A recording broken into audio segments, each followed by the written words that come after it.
ሰላም አድማጮቻችን እንዴት ናችሁ? ረቡ ታህሳስ 1 ቀን 2018 ዓ.ም ላይ እንገኛለን። በስድስተኛው የቻምፒዮንስ ሊግ ጨዋታ ዛሬ ምሽት 5 ሰዓት ላይ ሪያል ማድሪድ ከማንቸስተር ሲቲ የሚያደርጉት ጨዋታ ይጠበቃል። በሁሉም ውድድር ካለፉት 7 ጨዋታዎች 2 ብቻ አሸንፎ በሁለቱ ተሸንፎ በሶስቱ አቻ የተለያየው ሪያል ማድሪድ ከፊቱ ሌላ ፈተና ይጠብቀዋል። በአሰልጣኝ ሻቢ አሎንሶ የሚመሩት ሎስ ብላንኮቹ በሳምንቱ መጨረሻ በላሊጋው ሽንፈት ያስተናገዱ ሲሆን ወደ አሸናፊነት ለመመለስ ይፋለማሉ። ሪያል ማድሪድ በውድድር ዓመቱ በአውሮፓ ቻምፒዮንስ ሊግ ካደረጋቸው 5 ጨዋታዎች 4ቱን አሸንፎ በአንዱ ተሸንፏል። ተጋጣሚው ማንቸስተር ሲቲ በበኩሉ በሊጉ ያለፉትን 3 ተከታታይ ጨዋታዎች በማሸነፍ ጥሩ ጊዜን እያሳለፈ ይገኛል። ማንቸስተር ሲቲ በዚህ የውድድር ዘመን በአውሮፓ ቻምፒዮንስ ሊግ ካደረጋቸው 5 ጨዋታዎች 3ቱን አሸንፎ በአንዱ ተሸንፎ በአንዱ ደግሞ አቻ ተለያይቷል። ማንቸስተር ሲቲ በቻምፒየንስ ሊጉ 5ኛ ዙር መርሃ ግብር ሳይጠበቅ በባየር ሌቨርኩሰን መሸነፉ አይዘነጋም። ሁለቱ ቡድኖች ባለፉት ዓመታት በአውሮፓ ቻምፒየንስ ሊግ መድረክ በተደጋጋሚ እየተገናኙ ከሚገኙ ቡድኖች መካከል ይጠቀሳሉ።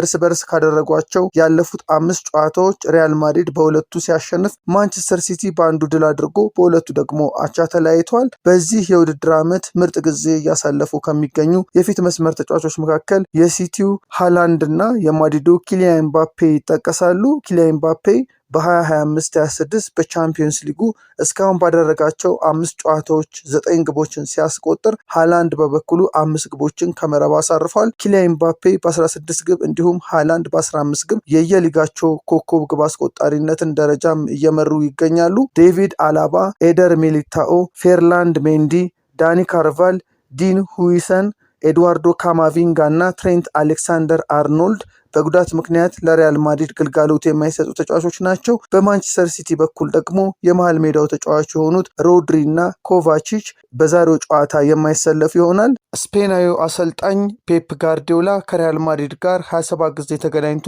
13ቱን ሲያሸንፍ የተሸነፈው በ7 ጨዋታዎች ነው። ነገር ግን ባለፉት 2 ተከታታይ ጨዋታዎች በሪያል ማድሪድ ተሸንፏል። በመድረኩ ካደረጋቸው 5 ጨዋታዎች በ3ቱ የተሸነፈው ማንቸስተር ሲቲ 12ኛ ደረጃ ላይ የተቀመጠ ሲሆን በአንጻሩ 4 ጨዋታዎች ያሸነፈው ማድሪድ 6ኛ ደረጃ ላይ ይገኛል። በዚህ ዓመት ቻምፒዮንስ ሊግ በ5 ጨዋታዎች 9 ግቦችን ያስቆጠረው ኪሊያን ኤምባፔ በገጠመው መጠነኛ ጉዳት ትናንት ልምምድ ያልሰራ ሲሆን የመሰለፉ ነገር አልተረጋገጠም። ተጠባቂውን የሪያል ማድሪድ እና የማንቸስተር ሲቲ የአውሮፓ ቻምፒዮንስ ሊግ ጨዋታ ፈረንሳዩ ዳኛ ክሌመንት ቱርፒን በመሃል ዳኝነት የሚመሩት ይሆናል። ሪያል ማድሪድ በፈረንሳዩ ዳኛ ክሌመንት ቱርፒን እየተመራ ያደረጋቸውን የአውሮፓ ቻምፒዮንስ ሊግ ጨዋታዎች ተሸንፎ አያውቅም።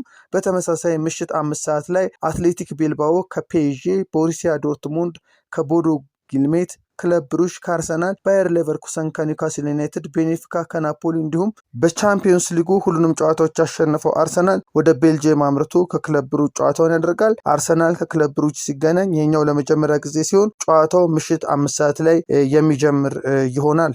እንደተለመደው በሃሚንግ ስፖርት የአውሮፓ ቻምፒየንስ ሊግ ውጤቶችን ወደ እናንተ የምናደርስ ይሆናል። በአውሮፓ ሴቶች ቻምፒየንስ ሊግም የተለያዩ ጨዋታዎች ይደረጋሉ። እነዚህንም ወደ እናንተ የምንጠቁም ነው የሚሆነው። መልካም ረቡዕ ይሆንላችሁ። ሃሚንግ ስፖርት በሀገራዊና ዓለም አቀፍ ስፖርታዊ ጉዳዮች ላይ የሚያተኩር ዝግጅት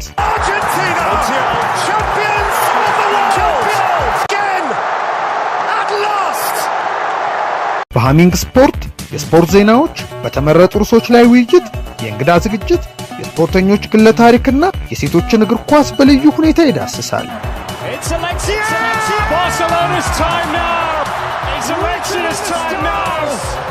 ሃሚንግ ስፖርት ስፖርትን ቀዳሚ ዘይቤ በማድረግ ስኬትን በተግባር እናረጋግጥ።